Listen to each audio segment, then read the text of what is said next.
First, there was Dueling Citizens, now Secrets from the Inside.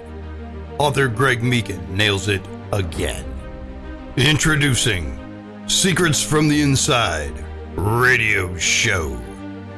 Raw, unscripted, uncensored, uncanceled. Secrets from the Inside starts now.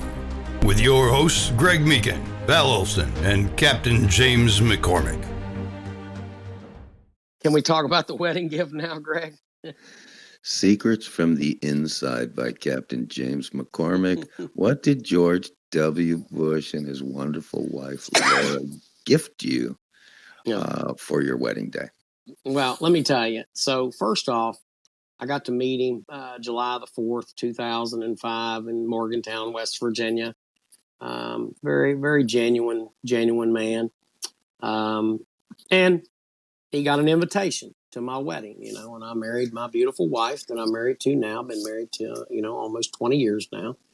And every day it's like, it's like we just got married last week. So it's just a great time for us.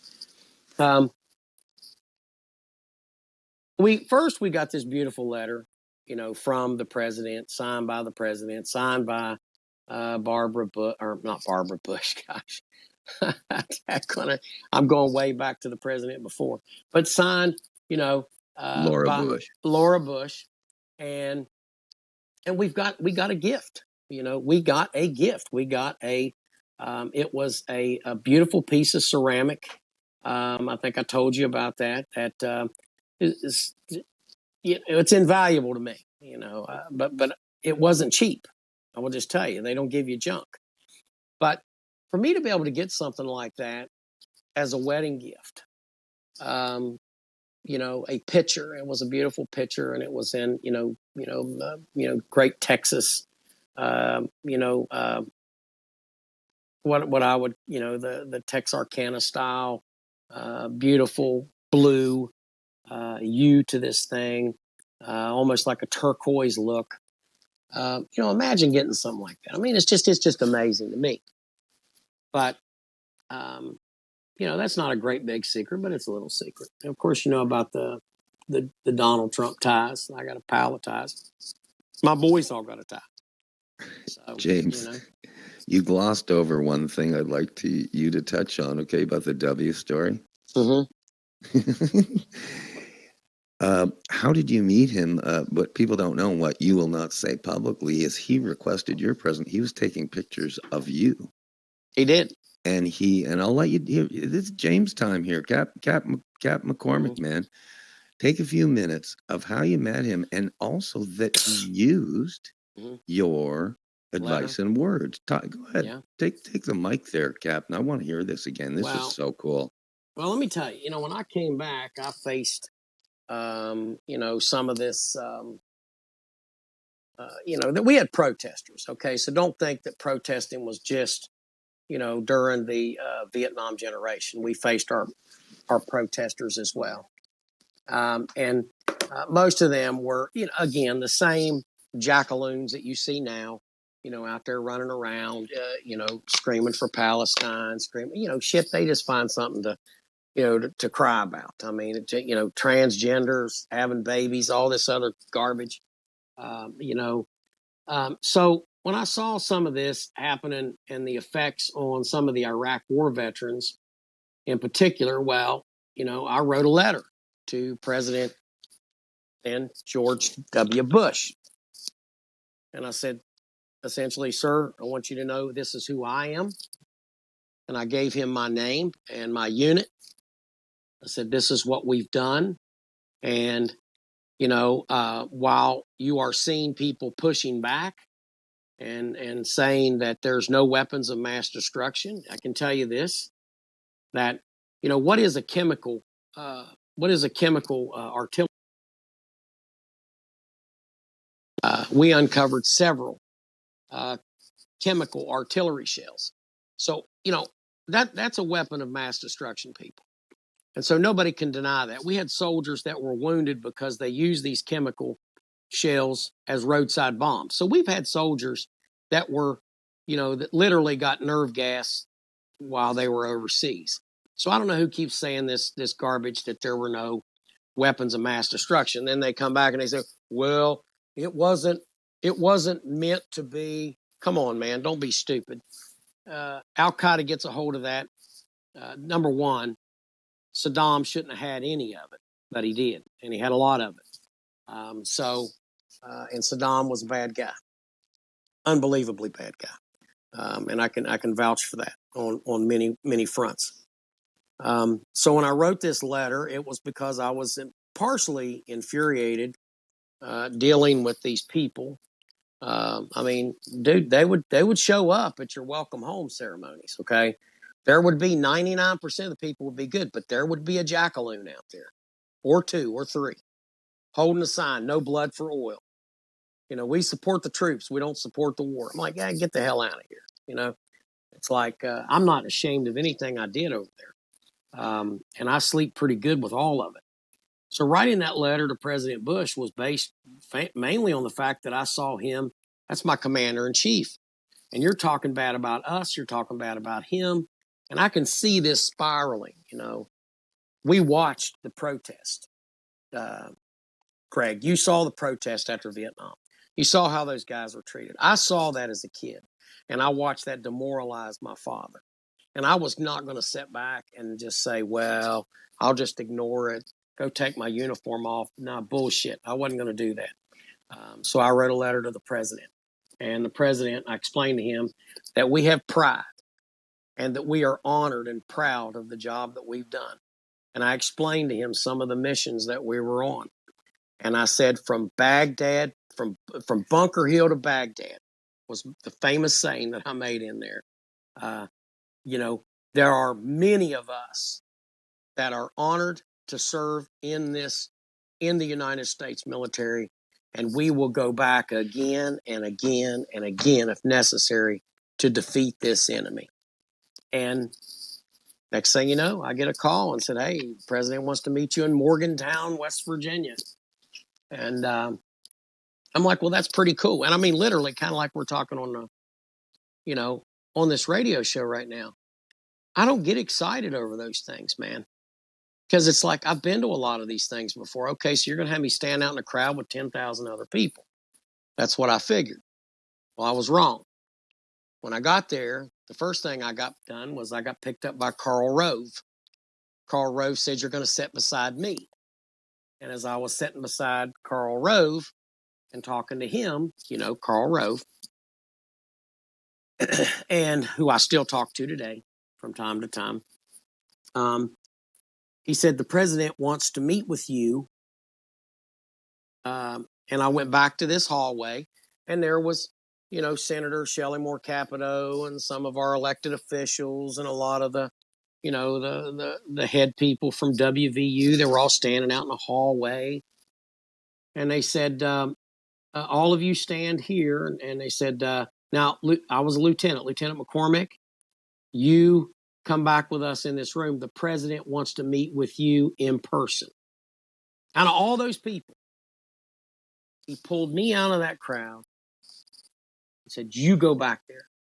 And there was me, and there was one Secret Service agent, and there was the president, and a photographer came in to take pictures. And the president sat down with me, of course, gave me one of his presidential coins, which my wife carries around, by the way. She becomes the caretaker of all these things that I get. And sets me down in a chair and says, McCormick, tell me what's really going on over there. And I gave him an evaluation and a briefing like I would give to the commanders overseas. And you got to understand, I had been wounded and I was starting to go through, I was still going in and out of the hospital.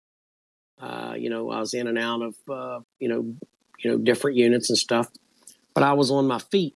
What I wanted to do and what I told the president was, before we left, he says, well, was there anything I can do for you? I said, yes, sir. I said, I'd like to get back over there to continue what I'm doing, because I think the mission's important. And, of course, he shook my hand and we departed. And, I got a phone number that I could call and get a message directly to him. Okay, so it wasn't like the hotline to the White House, and that's just the way things went for the rest of that tenure. So that occurred in 2005, and that was the President Bush trip, and we shared many letters after that and communications, and then after he left, left the White House. Then we shared some emails. And to this day, I still follow them and track everything that I can and offer them letters of compassion and kindness, especially whenever his father died. I got a letter about that as well. So, it was a good relationship. It was a great meeting. So there you go. Secrets from the Inside with Captain James McCormick. Two things. Number one, tell me something personal about him. I had a story where I was this close to meeting him, James. You know that story, but tell me something personal about him that no one's heard before, but I've got mine where he was a jock and stuff, but share that a little bit. And then if you can possibly very quickly go through your resume, just 2 yards, and you can start with the 3 Purple Hearts. I figured 3 Purple Hearts, 2 Bronze Stars, a Silver Star, and a partridge in a pear tree, right? But please tell me something personal and take all the time you need, James. Seriously, I love this stuff. I've heard awesome things about W, but go ahead. Well, number one, he loved to he loved to ranch, So I will tell you that another thing that George Bush liked to do is he loved to barbecue. Now, and I'm not talking about have somebody else cook it for him. I mean, he was quite the outdoor barbecuer, and can make some great mesquite and barbecue ribs that you'd die for. So he loved to go to the ranch down in Texas, and go out and split firewood and do all that. He tried to stay in shape all the time. I mean, obviously we're all getting older, but he was in very good physical shape. When I met him back in 2005 as well. So those are some things that I can tell you that he liked to do. And he just liked to have personal conversations with people. I mean, he'd sit down with you and drink a beer with you. That's just the way that he is. And he's still that way. Now he's a little closer to his faith now, as he gets older. And obviously, he has his opinions. He tries very hard to be a professional and civil person in all things that he does. I can tell you that, he ignores, a lot of the pushback about his role in the Iraq War and, some of the things that they like to hammer on him about. And that's from the left and the right. And I say to those people, you all were all pissed off after 9/11. You was looking for some scalps, and we got you some scalps, a bunch of damn scalps, okay? And I personally got quite a few of them myself. And I can tell you that, once those scalps were taken, and once we delivered, some pretty, heavy defeats on these guys, that's when you started to see people, I don't know, I'm kind of second guessing this. Look, armchair politicians, armchair soldiers, and armchair quarterbacks never win a damn thing. They never win a thing, but they sure stir up a lot of trouble. So I think that, my defense of George W. Bush comes from me having a more of an in-depth personal knowledge of not only the man, but some of the things that he was trying to tell the people about some of the capabilities that were laying around all over in Iraq. If we let that fall into the hands of Al-Qaeda, or given to them as was the plan by none other than Saddam Hussein, then, this would have changed the whole thing. So imagine a couple of chemical nerve gas artillery shells, blown up in the middle of New York City. Imagine that. Okay, we saw some of that. We saw some gases released in the subways before. But let's just talk about something really serious, military grade that could kill a lot of people. Well, that could have very well happened, and it could happen right now. I think that we've let our guard down the last 2 years, especially. We've probably got about 8 million people in this country, and probably about 6 million of them we don't know who the hell they are, or where they come from, and that's a scary thing. There's a lot of alarms out there and red flags, and we're about ready to get another 9/11. That's my big concern that we have. As far as my resume goes, I served 22 years in the Army. I have received some the nation's third highest award for military valor, which is the Silver Star. I was actually recommended for the Medal of Honor, but I received a request to downgrade that to the Distinguished Service Cross, and ended up getting the Silver Star. There was a lot of politics that went into that, as you know, Greg. Had nothing to do with the actions. It had more so to do with, just the unfortunate politics that go into these award systems. That's the reason why the Biden administration shut down that process, and Donald Trump would executive order it to you tomorrow. That's my theory. Op-ed. You don't have to comment. Well, and I won't comment on that, but I will say that I pissed off Joe Biden because I spoke out against his horrific retreat from Afghanistan, and I still speak out against it. 19 of my fellow service members got killed. 18 additional ones got horrifically wounded, and thousands are mentally scarred across this country. Suicide rates have went up dramatically since that event, and Joe Biden don't give a damn. Okay. Now, when I was the national commander of the Military Order of the Purple Heart, I openly made that statement on Fox News, and I was punished for that. Not just me punished, but the whole organization known as the Military Order of the Purple Heart was denied the right to testify before a Democrat-controlled Congress at the time, because they were pissed because your national commander actually had the balls to stand up and tell the president and his administration that you're wrong and that you need to make this right. At the time that we told him that, he could have fixed that. He could have prevented a full all-out retreat. We should have maintained the airfield.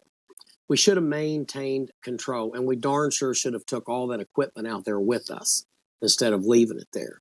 So, the Palestinians have benefited from that greatly. My understanding is some of that U.S. equipment has ended up with Hamas and some of these other groups. Hey, look, Joe Biden, he owns that. The Department of Defense owns that. They'll never hang a Medal of Honor around a guy's neck who will tell him the damn truth. I'm just going to tell you that right now. Now, the last one that told him the truth on things, he had received his Medal of Honor, and I'm trying to remember his name, but he got it, daggone it, I have to think about it. Anyways, his name's right on the tip of my tongue, and I have to think about it. But during the bonus march of World War I, he spoke out and said, the government owes you this bonus. And it was during the Depression, and the World War I veterans went to ask for their bonus, went and protested civilly. And then the military, basically run them over and killed a bunch of those guys, wounded a bunch of them. These are veterans of our country that were just simply asking for what was owed to them. It's a shame that those things happen. But when you have people with true character and decency and honor and integrity, I promise you they're going to find a way to either kill you or silence you. And a lot of times it's just easier just to ignore you and just label you as a nut. Look what they're doing to President Trump right now. Okay? Let's look what they're doing to Donald J. Trump. What are they doing? They're trying everything in the power. Let's get him on something. My God, jaywalking, anything. Shit, let's keep him out of this race because they're terrified of what he's going to do. not because it's going to be some dictatorship, but because he's going to return the America to the American people, to the people that is of the people and by the people and for the people, and not for this select group of these lily-livered politicians that have never had to get up and really fight for anything in their life.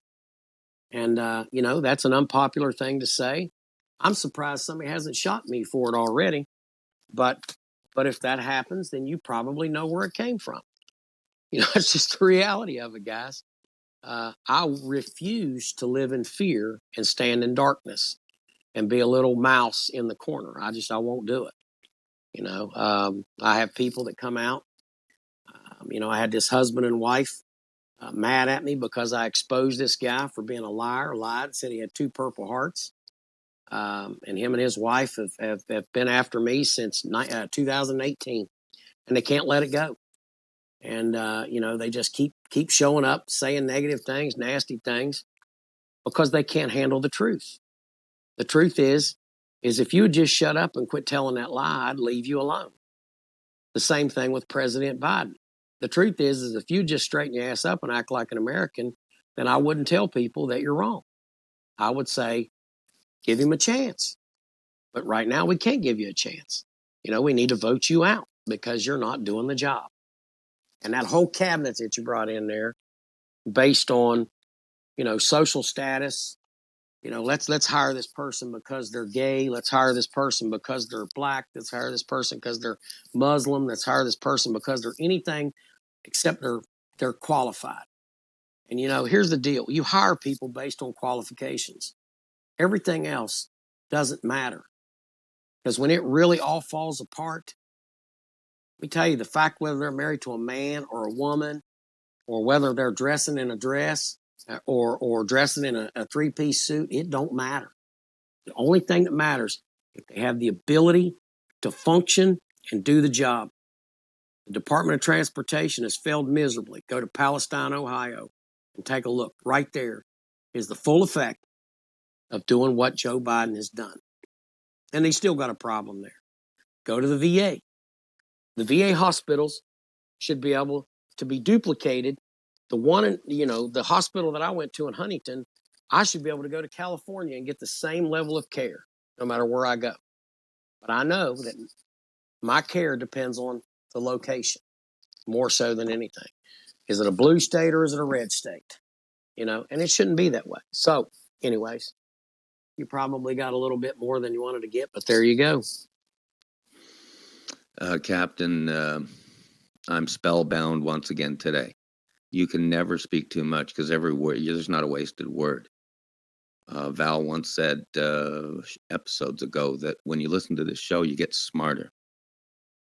And I'm feeling smarter already, and even, of course, mandatorily more emotional just listening to your stories. This is all about leadership. This is all about manhood. And this is all about fatherhood. Okay, that's the bottom line. Elephant in the room, fatherhood, fatherless households. Please continue with your resume a little bit. Yeah. And including your education. Sure. I mean, it's stunning to me. So go ahead, try and do it's, and don't do checklist points. You expand all you want, just like you have. Well, I'm thoroughly entertained by this, Captain. Well, and you go ahead. I'm not a, I wasn't an especially good student in high school. I was constantly distracted by, I like to be outside a lot, and I liked, I liked sports and I liked hobbies and different things. I love to hunt all the time, and but I found out that, hey, you got to make at least a C average to be able to play football and to wrestle and to do all these things I like to do. So I said, well, let me just get through this school thing. And school actually bored me. I don't think it challenged me. And I found that out later in life because when I went to take the Armed Services Vocational Aptitude Battery, I scored extremely high. I'm just going to tell you, I had a 127 general technical score. I think the highest you can get is a 132. So I could do anything I wanted in the military. All of my line scores were rocking at over 110. And the recruiter asked me, said, "What kind of student were you?" I said, "I was a BC student. I made the B honor roll once. I felt pretty good about that, but mainly I made B's and C's. Sometimes I didn't make, but it wasn't because I didn't know the work. It was because I just didn't like doing it. So when I got out and I went in the Army, I started taking college classes, on base, and I excelled. I excelled in science and history and social studies and, human anatomy, physiology. Look, this whole debate about transgenderism and all this other stuff, and whether this person is a man or a woman. Look, I can figure that out real quick based on bone structure. Because when you find skeletons, you don't identify them as what they wanted to be identified by. It's either a man or a woman. It's just basically that's the way it is. So if you do a little study of bones, let's just go into the bones. Bone structure and the way a person's lying down, you can tell. It's just the way it is. Because some people have more manly, features, and some people have more feminine features, but there's no hiding what you are, period. That's just the way it is. And it has more to do with that than anything else. So I did get a degree, got my first bachelor's degree back in 1998. Then I received a master's degree in environmental science. And then I went on to study again because I wanted to get another bachelor's degree in history. So I got a bachelor's degree in liberal arts with history as well.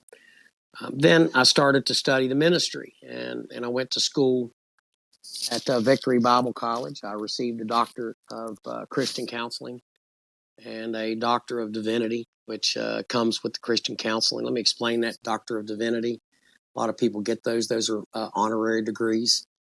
But doctor of Christian counseling is not.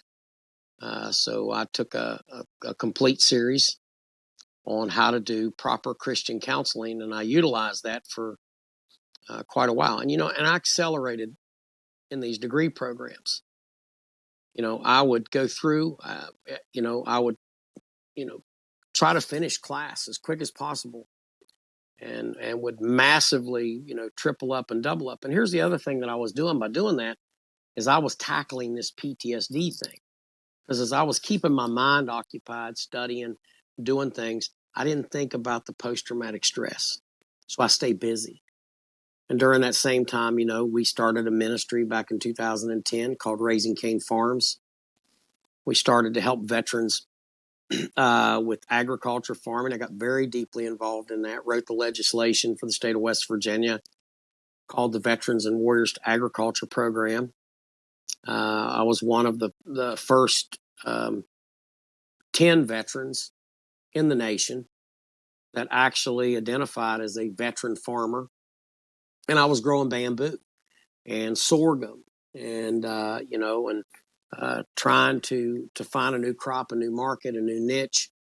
I was constantly looking for something to keep my mind occupied. I was looking at how to use this bamboo from everything from, pressing it into, replacement parts for cars.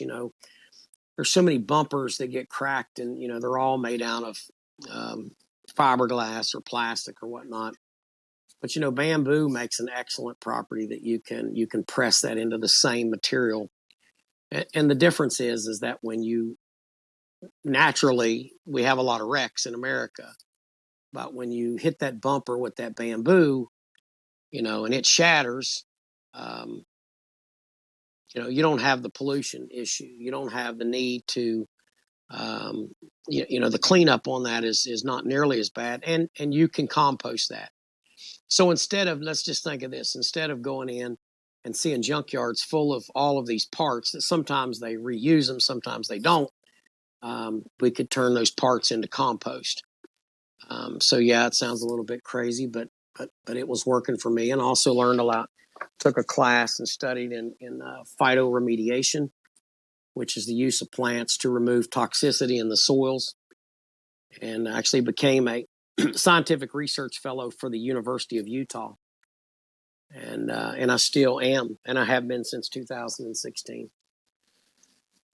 And so I write some papers on the benefits of agriculture and veterans, and the reductions of suicide, and also the benefits of phytoremediation and how we can, properly reclaim post-mine properties in order to put them into more immediate use and operations. Prior to that, 2012, I worked for 2 years working with veterans, and I didn't realize that I'd made such an impact. And probably, I was told at least a dozen people had put me in for an award called the Congressional Medal of Honor Society Citizen Service Before Self Award. Now, they award 3 of these medals each year to American citizens who either do something exceptionally courageous, or they have one that does a series of acts that help people. So some recipients of this were doctors that were giving free free dental care or eye care or whatever. You check the box to thousands of kids, and I ended up working with well over 1,000 veterans over the course of that time period, helping them get involved in agriculture and growing that Department of Agriculture program, that Vets to Agriculture program, that in turn ended up training thousands of more. And I was called to Washington, D.C. I was awarded the Citizen Service Before Self Award, the medal. My wife and my children were there. We got to meet Tiger Woods while we were there in the Arlington National Cemetery. And then, of course, my personal friend, Herschel Woody Williams, Medal of Honor recipient, last living one from World War II that recently passed. He is the one that actually hung that medal around my neck. And when he gave me that medal, he explained to me that now is when the work begins. And he was right, because at that point, when you're recognized for doing something good, no matter what it is, you're going to have 2 groups of people. You're going to have the group of people that really support you and love you and like what you're doing, and then you're going to have the haters. And literally, it seemed like any time that I received an accolade or an award, like Woody and the Medal of Honor recipients will tell you, that not everybody's going to be happy for you. There are going to be people that are going to challenge you, because, oh, you think you're better because you got this award. No, I don't think that I'm better at all. I think, as a matter of fact, this calls me to do even more. So I've increased some of the things that I do. Working through that, like I said, started up the Vets to Ag program, ran that till 2019 when I resigned, and then I started my role as national commander for the Military Order of the Purple Heart. So I served a year as the year as the senior vice commander, and a year as the national commander. God put me in there the same month as national commander, the same month as Biden pulled that terrible withdrawal. The same month. And I believe that was, God did that by design, because no other national commander wanted to stand up and speak out on that. But because I did, I was able to also, reach out to a guy named Joe Shirelli. And Joe Shirelli was with AmVets, and he's still out there. He's from New York. He's a great guy, conservative guy. And him and I went on Fox News and we laid it out. Here's the deal. You're wrong. No, it wasn't that bad. We didn't scold him, but because of that, we were punished for that. So, there is, no good deed goes unpunished, folks. I mean, let me tell you that. You look, James, you look Joe Biden in the eye, face to face. Take a minute. Remember where you are. Yeah. Take a minute and tell me, looking him in the eye, and how recent it was, Yeah. what your take was, and what our audience will want to hear. Secrets from the Inside. Sure. Go ahead. So, I did get the invitation to the White House on November, for Veterans Day.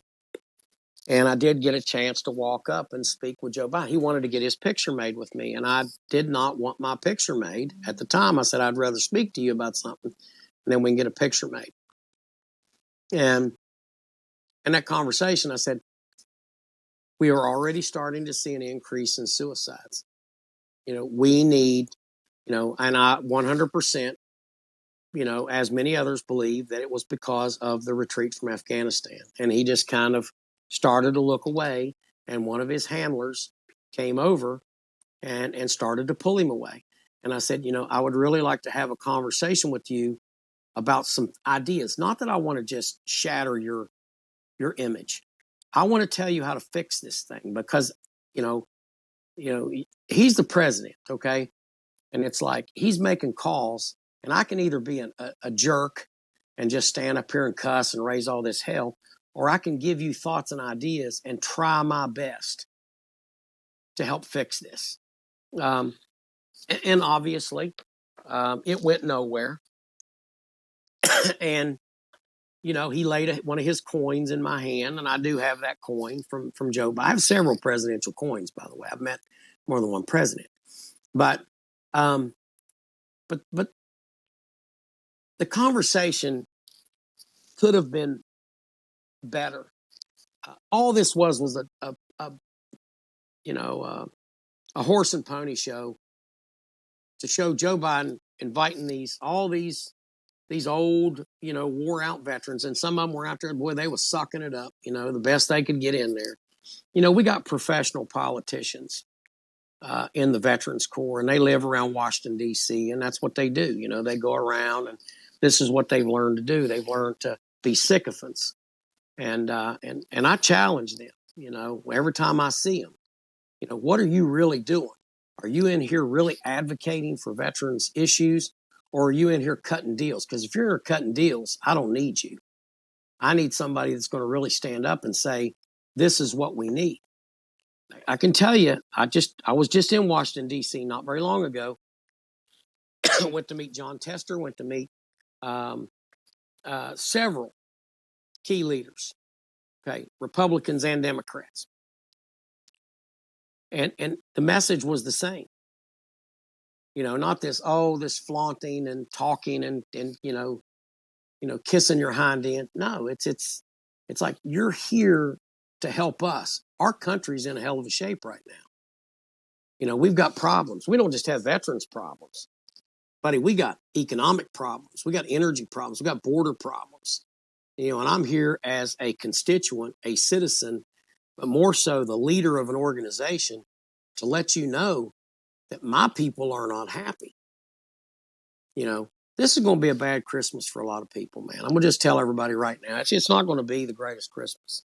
But you know what, though? Christmas is about Jesus Christ, the birth of Jesus Christ. We need to get back to that. And then you won't be worried about the fact that you don't have $10,000 this year extra to spend on Christmas, because you don't. None of us do. I don't. For the first time in many years, my wife couldn't go Black Friday shopping. She liked to go do that stuff.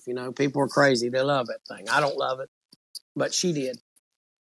But she can't go because we got to pay bills, lots of bills.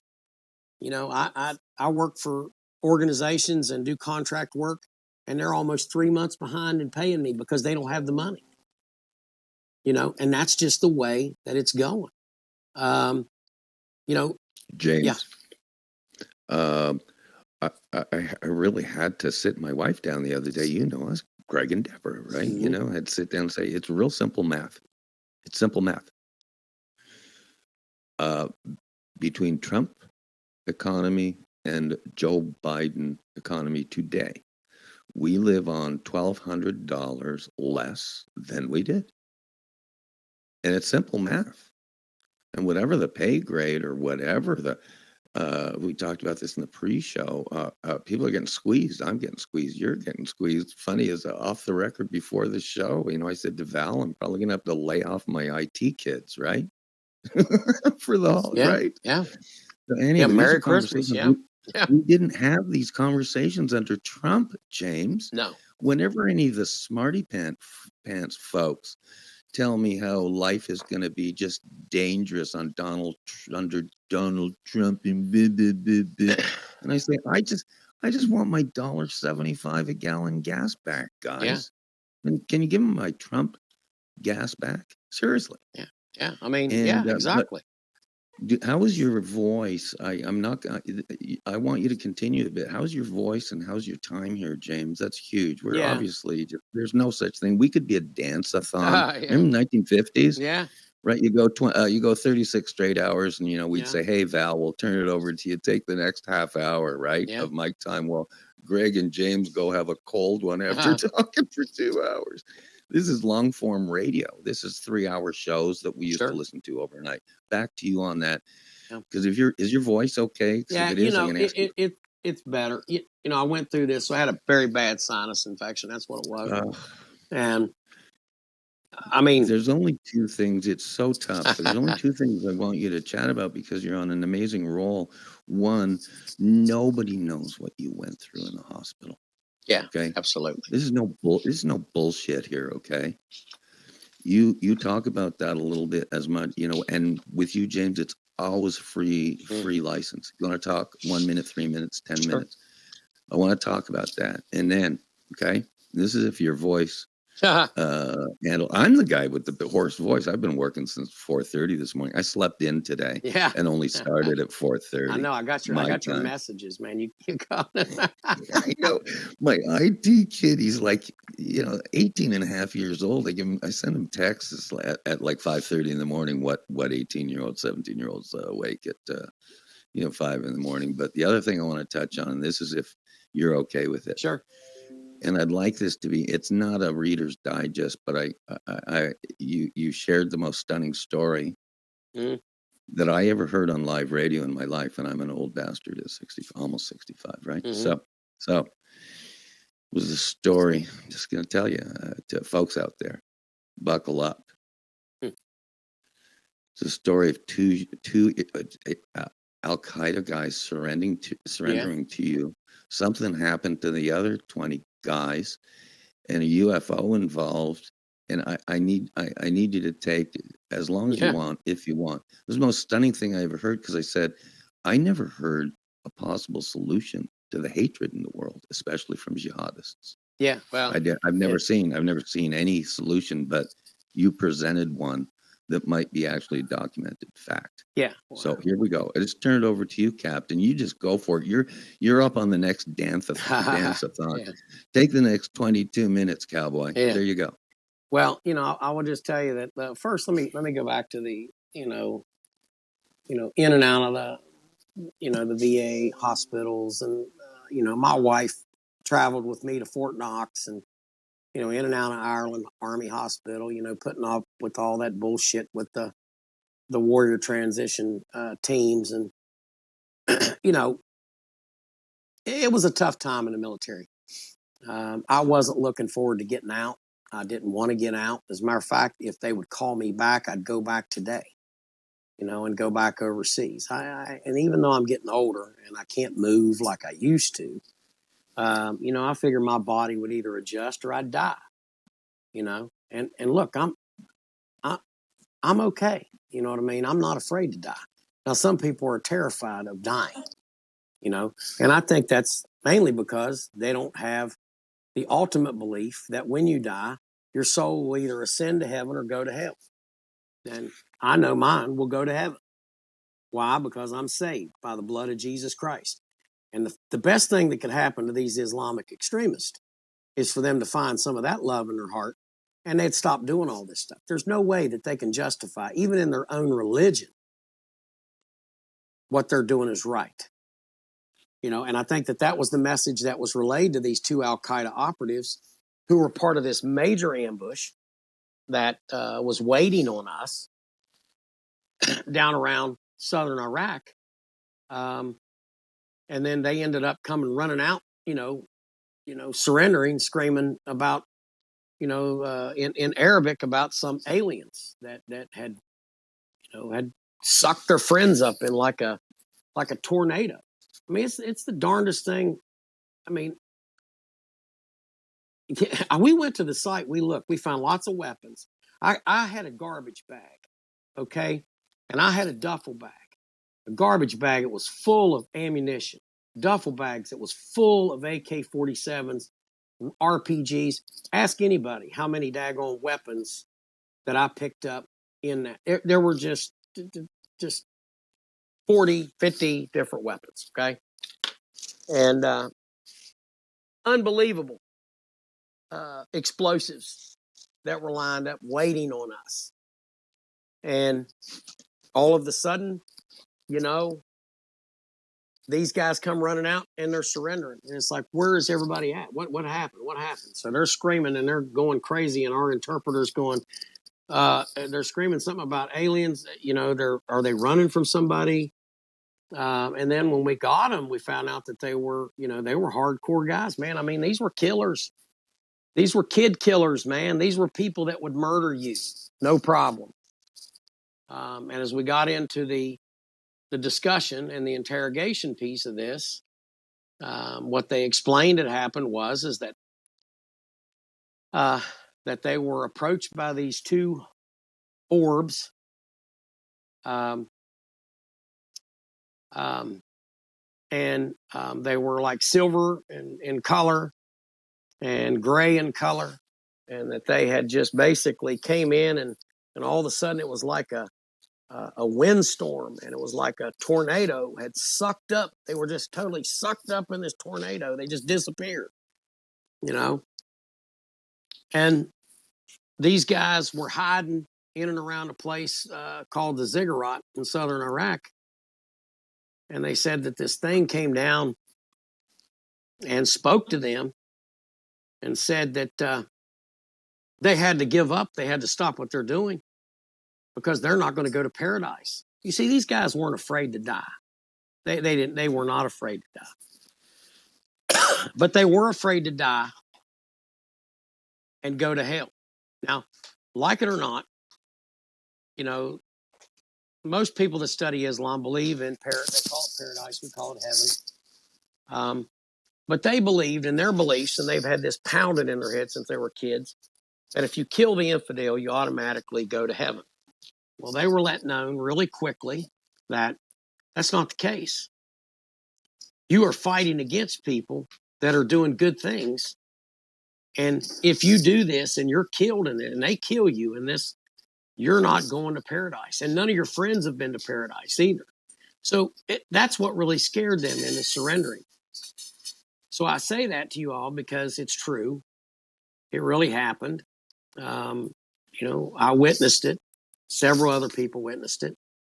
But what was remarkable about that thing was that from that point forward, you know, I had been wounded 3 times at that point, okay, in this deployment.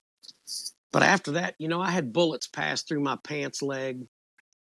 I had bullets ricochet off the top of my helmet. I had bullets go by my ear.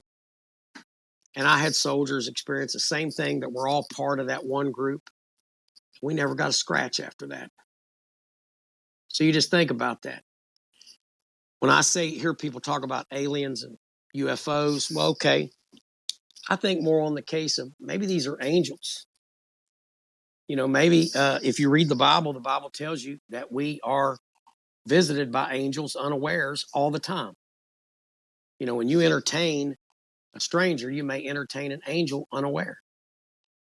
So I really saw, you know, God's hand of intervention in all of this, because that's the only reason why I can explain why I'm alive today. Because I did not back down.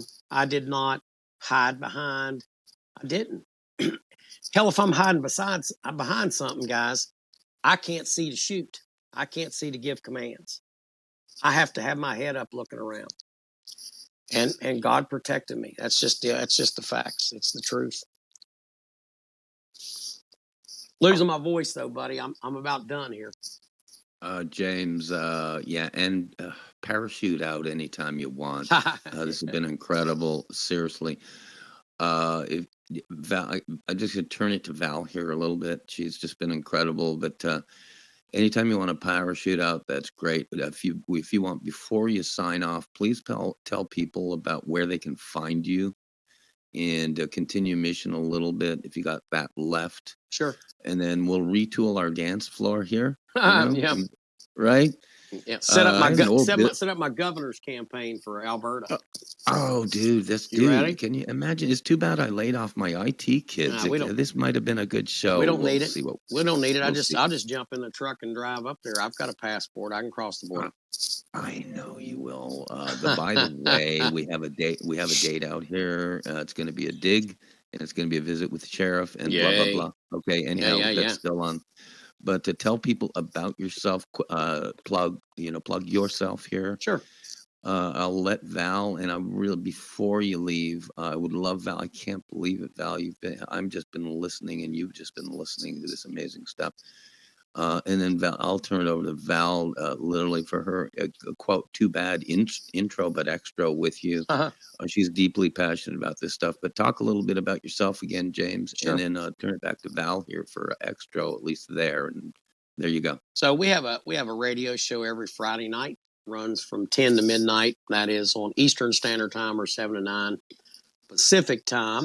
It's called Continue Mission. It's on the Brain Injury Radio Network. So you go to Brain Injury Radio Network, type in Continue Mission, and you can listen to all of us. And sometimes we have Val and Greg on there as well. And it's a great show. We have a great time. We talk about some wonderful things. Father Michael Pacella is a godsend. Richard Kilblain is a historian who definitely knows his stuff as well. It's a great place to go. But I like to communicate on professional links. Of course, I'm on X, Twitter X, James McCormick. It's a picture of me parachuting. That is me last year. I still do those things. I believe that you never get too old for that. LinkedIn is, I'm also on LinkedIn. So if you just look up James McCormick, and I'll pull that up to make sure that you have that right connection there.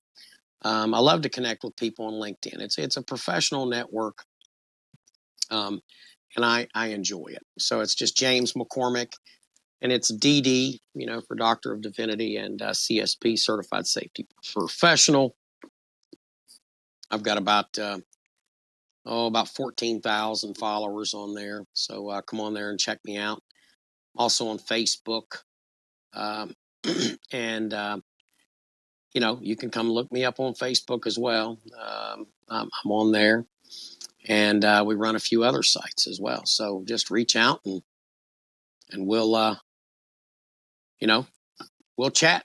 You can also reach me at WV Purple Heart 1863. That's WV Purple Heart 1863 at gmail.com. And be looking forward to answering any of your questions. I'm actually going to speak on that experience in Iraq in June.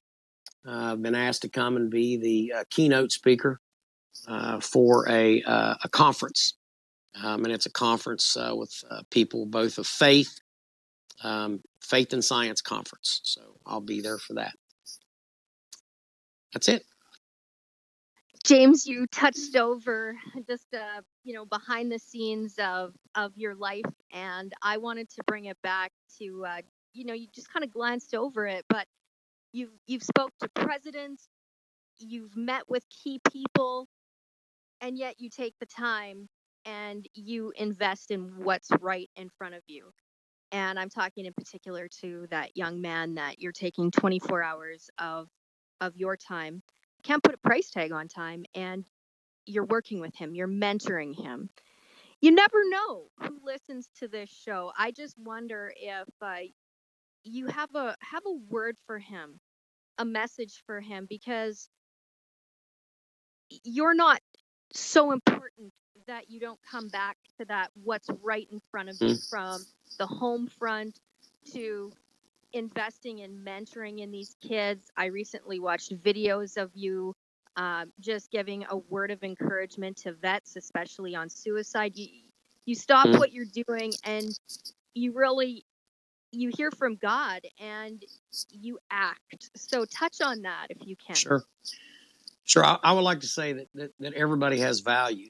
So my value is not any more than yours, no matter how many medals, accolades, degrees, money, whatever. That's not what makes a person. A person is made of flesh and bone and soul, living soul. And we have to take the time to invest in those living souls. This young man and many like him are desperate for leadership. They're desperate for people that will teach them the right thing. And, I can either stand back and let people teach them a wrong thing. They're walking all up and down the streets all the time. You see them peddling dope, riding up down the road, grown men on a bicycle with a backpack on, stealing catalytic converters. And all of these things, we can either watch these kids become that and then sit around as old people and gripe about it, or you get off your butt and you dedicate some time. How much sleep do you need? Okay. You don't need 12 hours of sleep every day, folks. I'm telling you, I function very well between 6 and 8 hours of sleep every day. Physically, it's okay. You need some time to decompress your brain. There's 24 hours in a day. You take 7 hours to sleep. Okay. You can take an hour to decompress your brain. You have all that additional time to dedicate, number one, to God, country, family, and then to help your fellow human. Okay. Your fellow man, woman, child, because they need it. And if I take 5 minutes or an hour or 3 hours or whatever of my time to dedicate it to that person, how valuable is that to that person? It could be life-changing. That young man could leave here and become one of two things. He could become one of the greatest examples and live up to his full expectations, or he can become a loser, riding up down the street on a bicycle with a backpack, stealing and painting graffiti all over things. And I would prefer him to become a doctor, a lawyer, a construction worker, an electrician. He wants to be an electrician. I encourage that. I want him to become an electrician, a good electrician, because we need more of them. But more importantly, I want him to know that he has value, that he's more than what he did to our building. And that one day he will ultimately, and I believe he does now, feel sincerely bad about what he done. And maybe when he gets older, who knows, maybe one of my great grandkids will do that to his building and he'll remember what I did. You just never know the impact that you have on somebody. You can either impact them to be a Winston Churchill, or you can impact them to be an Adolf Hitler. And I'm telling you, that is real. That is very real. And you got to follow your heart and do the right thing. It's just the way it is. If you don't, then what are you even doing here? That gives you purpose. I watched this whole thing on longevity. People, number one, there's all these things you hear about. Take this, take that, do exercise, lose weight, all these other things. All very important. But ultimately, the number one thing that people need in their life to continue living is purpose. You have to have a reason to wake up every day. And I can tell you that every single one of you that are out there listening today, you have a purpose. There's somebody out there that needs you. Get up, put your pants on, put your shoes on, brush your teeth, comb your hair, get out and do it. Stop sitting around feeling sorry for yourself. Let's go. We got work to do. And that's how I greet my day every day. Some days I get up, I'm sore, I'm hurting, I'm mentally exhausted, I'm sick, whatever,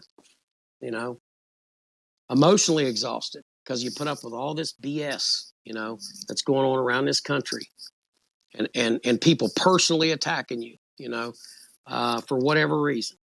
And then I have a friend that comes in yesterday, a great man of faith comes in yesterday and tells me, about a certain thing that happened in his life when he was trying to start up a ministry in a town. And, there was a church in there that was close to where he was at, didn't want him to start a church because they was afraid he was going to take some of their parishioners. Instead of accepting the fact that there's thousands of people in that town that don't go to church. I'm just worried about my own little control. And they did everything they could, and they eventually run him out. And he went up to another town, and he took that blessing to another town. He walked in here the other day, and he says, he got involved in gardening. He said,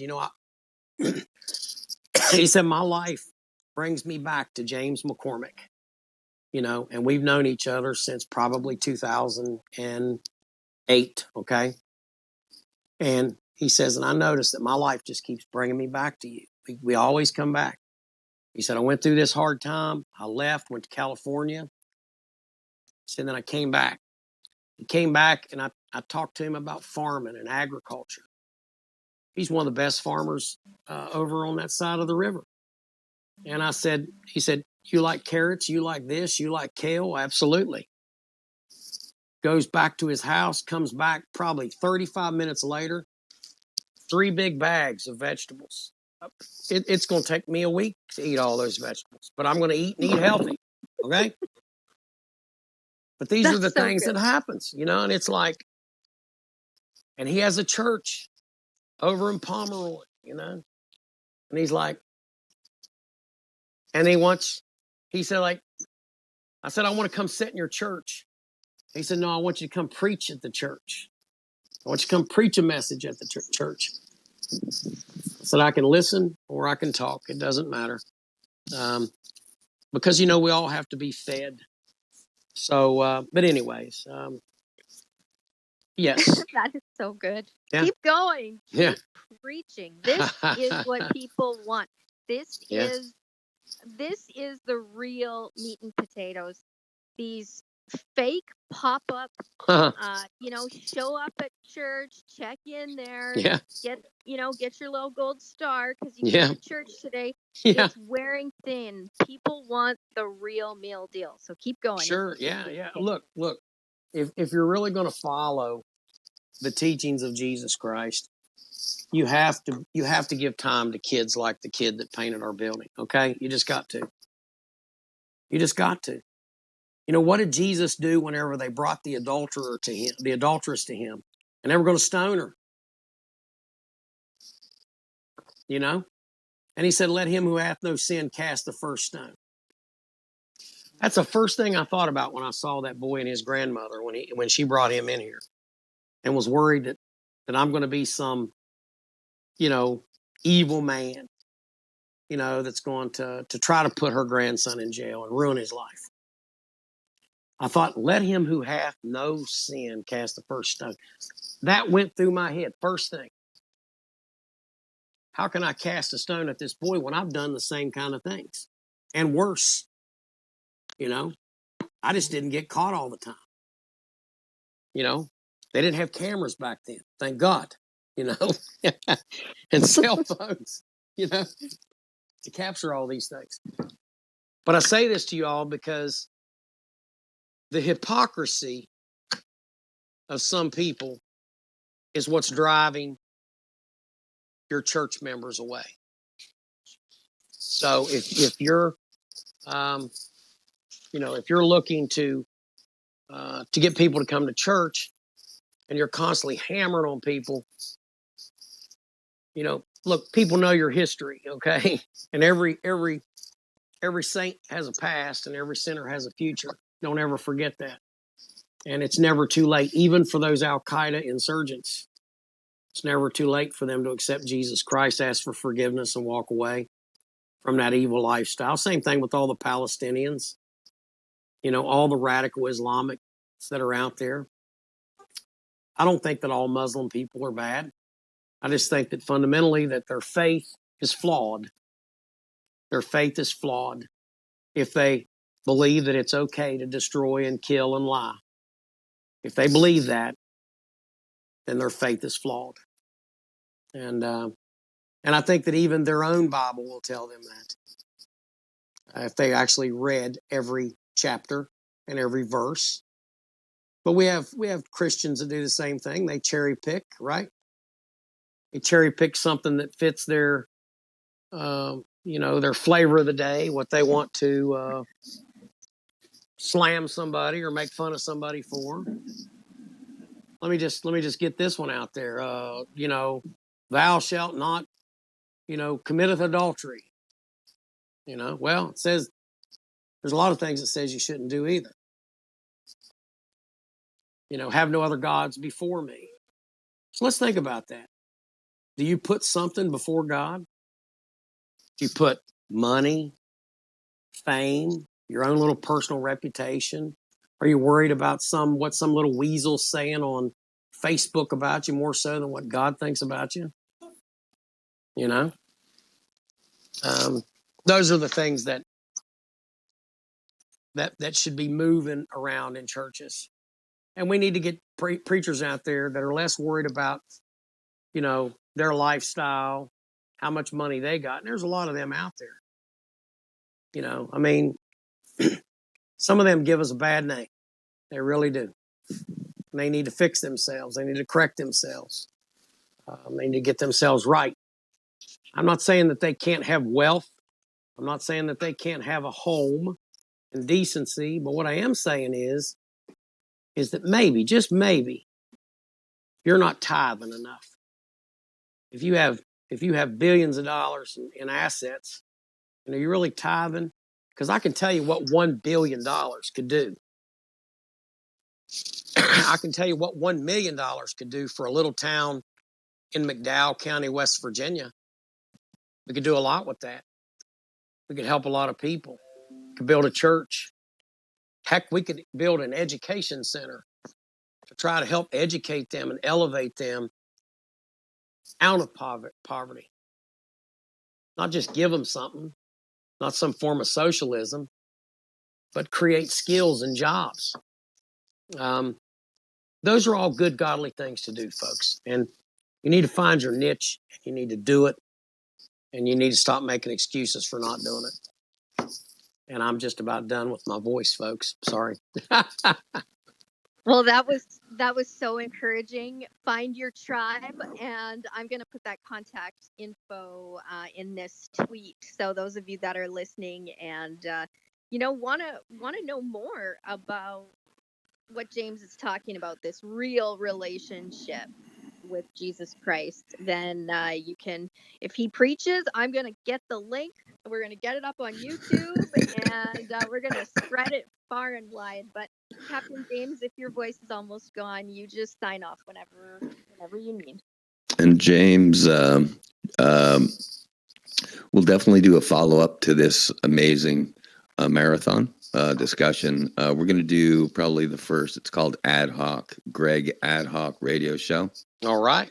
Okay, where I'm thinking at least an hour. It's amazing. Val would agree with this. I got 500 questions. And also some specific questions about your war days.